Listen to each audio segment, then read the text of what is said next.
Ce patron est un ovni, il a décidé de gagner moins d'argent plutôt que de polluer l'océan et a créé le premier cargo à voile au monde. Au lieu d'utiliser des énergies fossiles pour aller chercher du chocolat pour sa chocolaterie, Olivier s'est juste mis à la voile et réduit de 97% son émission carbone. Alors oui, il va un peu moins vite et gagne moins d'argent, mais sa priorité c'est d'être respectueux de l'environnement. Les grands discours c'est terminé, quoi. Donc il faut essayer d'agir et c'est ce qu'on essaye de faire très concrètement. On n'est pas là pour réduire le bilan carbone, on est là pour le flinguer, quoi. Donc, et on fait tout ce qu'il faut pour le flinguer au maximum. Et en plus, ça marche. Lui et son frère co-directeur ouvrent une deuxième chocolaterie en France et construisent 3 autres cargos à voile, beaucoup plus gros cette fois, pour toujours plus développer leur entreprise, mais en étant respectueux de l'environnement. Finalement, on se rend compte aujourd'hui, on n'a toujours pas trouvé mieux que des voiles et des mâts pour pouvoir pousser un navire de manière efficace et sans avoir besoin des énergies fossiles. C'est une technologie évidemment qui existe déjà depuis des siècles. Donc nous, on essaye de réapprendre à produire mieux et peut-être aussi produire moins. On a ici la trappe de cale qui permet de charger jusqu'à 50 tonnes si on le souhaite dans ce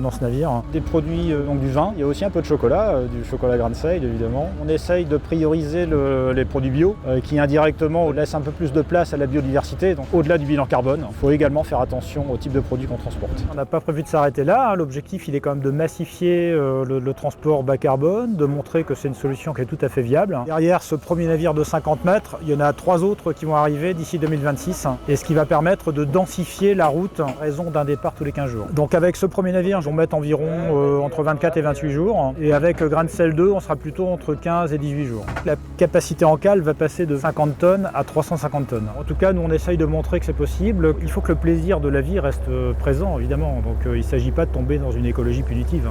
Et franchement, de ce qu'on fait, on se marre, donc ça fonctionne.